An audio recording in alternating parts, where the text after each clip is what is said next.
Di sebuah sore yang tenang, seorang TikToker bernama Nikali Monroe duduk di ruang tamunya sambil menatap bayi kecilnya yang baru berusia 2 bulan.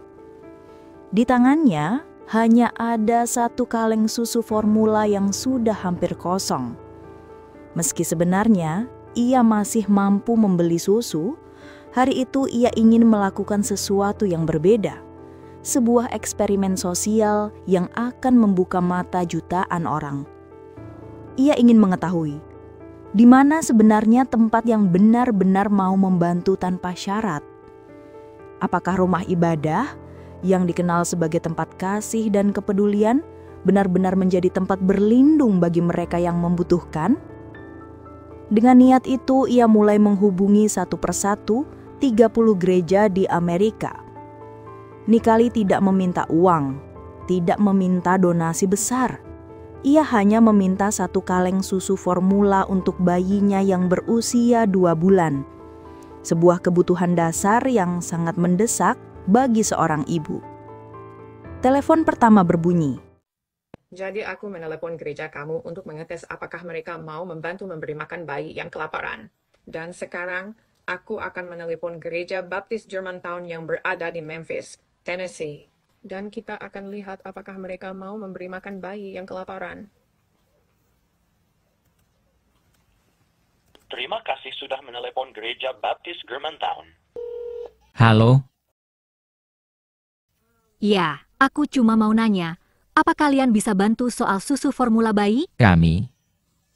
Sayangnya tidak bisa. Kami punya program bantuan, tapi itu khusus untuk anggota kami. Itu cuma buat anggota aja, soalnya aku punya bayi umur 2 bulan, dan dia belum makan sejak tadi malam. Jadi dia seharian penuh, dari malam sampai siang, nggak minum susu formula sama sekali. Aku nggak butuh uang atau apa gitu. Aku cuma butuh satu kaleng kecil aja. Dan aku udah nelpon kemana-mana, dan mereka cuma nyuruh aku hubungin gereja. Terus, aku bener-bener nggak tahu lagi harus gimana. Iya. Maksud saya, kami nggak punya susu formula di sini untuk dibagikan. Kami nggak punya bahan makanan atau hal semacam itu. Apa itu sesuatu yang bisa kalian dapatkan dan nanti aku ambil? Apa itu? Apakah itu sesuatu yang kalian bisa dapatkan dan aku bisa ambil? Ya, aku bisa lihat kalau itu mirip seperti itu. Kedermawanan kami itu untuk anggota kami. Oke. Baiklah. Terima kasih. Suara seorang petugas gereja menyambutnya, terdengar ramah di awal. Namun ketika Nikali menjelaskan bahwa ia membutuhkan susu untuk anaknya, jawaban pertama langsung menusuk. Maaf, kami bukan lembaga sosial. Kami tidak menyediakan bantuan seperti itu. Ia terdiam sejenak. Tidak bisakah saya mengambil sedikit saja? Bayi saya lapar. Tetapi petugas itu hanya mengarahkan ke food bank lain dan menutup telepon dengan cepat. Panggilan kedua, ketiga, keempat, hampir semuanya sama. Ada yang berkata, kami hanya membantu anggota jemaat kami. Ada juga yang berkata, coba besok, kami tidak menangani hal mendesak seperti ini. Bahkan ada yang berkata, kami sedang bisir, silakan hubungi dinas sosial saja. Beberapa gereja punya alasan yang terdengar lebih lembut, namun tetap menolak. Mereka menyebut ada prosedur yang harus diikuti, formulir yang harus diisi, verifikasi identitas, jam pelayanan khusus, hingga persyaratan pembinaan rohani terlebih dahulu. Bagi mereka, bantuan bukanlah sesuatu yang bisa diberikan secara spontan.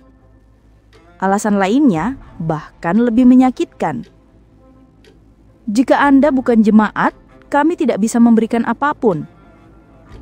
Bantuan kami khusus untuk program internal. Kami tidak bisa memberikan barang berharga kepada orang asing. Ada satu gereja besar yang terkenal sangat kaya. Gedungnya megah, pelayanannya luas, jemaatnya ratusan ribu. Tetapi ketika Nikali menelpon, mereka berkata, Kami tidak memiliki susu formula di gereja, dan kami tidak bisa membelikan untuk Anda. Saat Nikali memohon, petugas itu hanya mengulang, "Maaf, kami tidak punya program seperti itu." Di gereja lain, seorang petugas bahkan terdengar tergesa-gesa. Sebelum Nikali selesai berbicara, petugas itu berkata, "Kami tidak bisa membantu. Semoga Anda menemukan tempat lain." Lalu telepon ditutup begitu saja. Dari 30 gereja, hampir semuanya memberikan jawaban serupa. Penolakan, alasan, dan batasan. Ada yang terdengar sopan, ada yang dingin, ada yang seperti membaca skrip standar. Gereja bukan lembaga sosial. Kami bukan pusat bantuan darurat. Kami tidak bisa membantu orang di luar komunitas kami. Hanya sedikit gereja kecil yang mau berempati, meski tetap tidak dapat memberikan bantuan langsung. Salah satu berkata, "Kami ingin membantu, tapi dana kami hanya cukup untuk jemaat internal. Maaf sekali." Setidaknya kalimat itu masih mengandung kemanusiaan. Hingga akhirnya, setelah berkali-kali ditolak, Nikali mencoba sesuatu yang tidak ia rencanakan sejak awal. Ia menelpon sebuah masjid, sebuah tempat ibadah yang bahkan bukan bagian dari latar belakang agamanya. Mungkin hanya untuk membuktikan apakah hasilnya akan sama seperti sebelumnya. She could care less. Hey, this is the Islamic Center that was calling back in. So, hold on. let's go for it. They called me back. The Islamic Center of Charlotte just called back.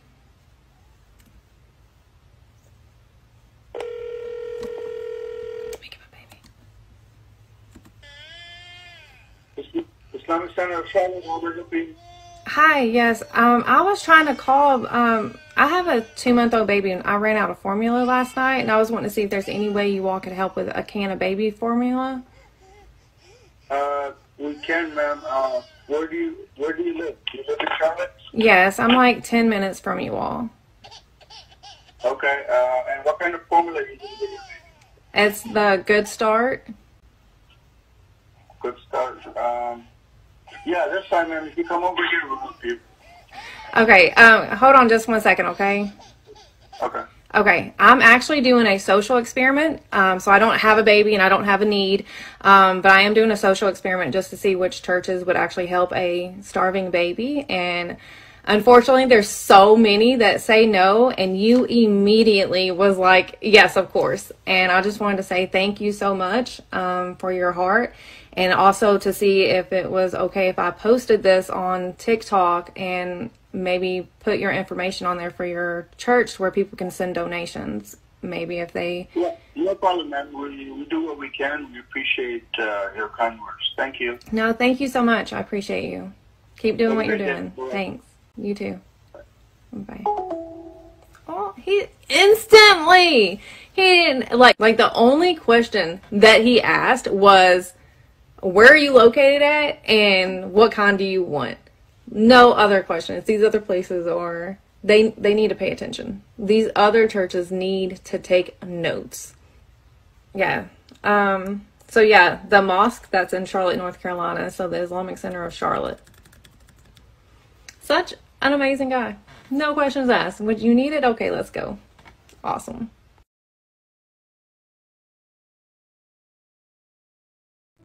Tidak ada pertanyaan tentang agama, tidak ada penolakan, tidak ada biokrasi, hanya ketulusan.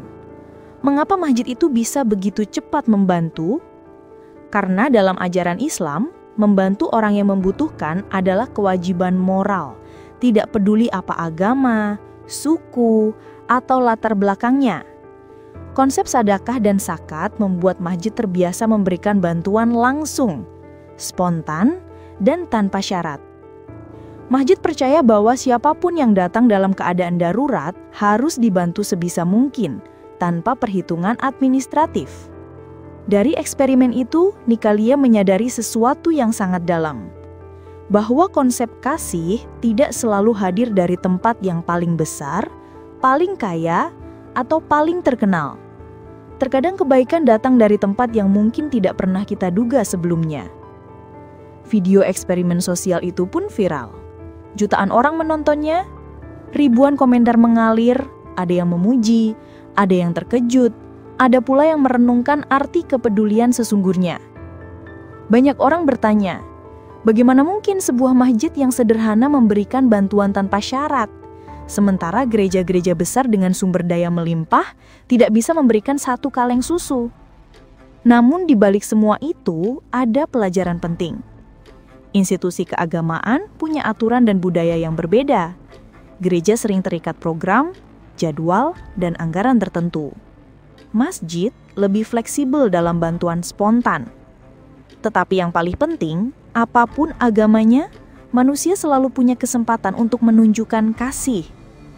Pada akhir videonya, Nikali berkata dengan suara penuh haru, "Yang saya temui hari ini bukan soal agama mana yang lebih baik, tapi siapa yang benar-benar membuka pintu ketika seorang ibu mengetuk meminta pertolongan."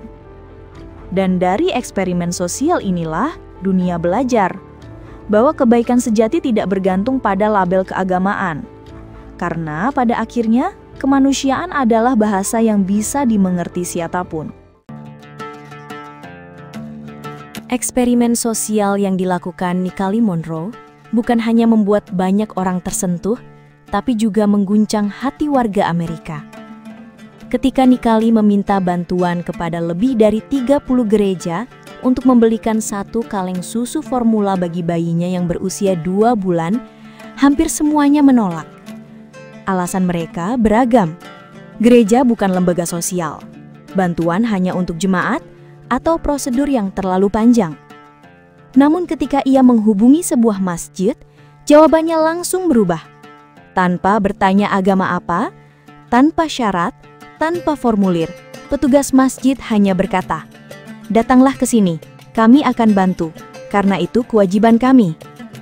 Respon cepat, empati tulus, dan tindakan nyata dari masjid itu membuat video Nikali viral ke seluruh Amerika. Banyak warga yang melihat bagaimana Islam mengajarkan kepedulian tanpa batas, tanpa memilih, siapapun yang membutuhkan harus dibantu. Komentar demi komentar muncul. "Kalau begini wajah Islam sebenarnya, aku ingin mengenalnya. Aku merinding, inilah agama yang penuh kasih. Aku ingin belajar Islam." Dalam hitungan hari, banyak warga Amerika mulai mencari informasi tentang Islam, mendatangi masjid, menghadiri kajian, bahkan beberapa di antaranya mengucapkan syahadat. Eksperimen kecil Nikali ternyata membuka pintu besar, pintu hidayah. Semuanya dimulai dari satu kaleng susu dan berakhir dengan ribuan hati yang tersentuh oleh cahaya Islam.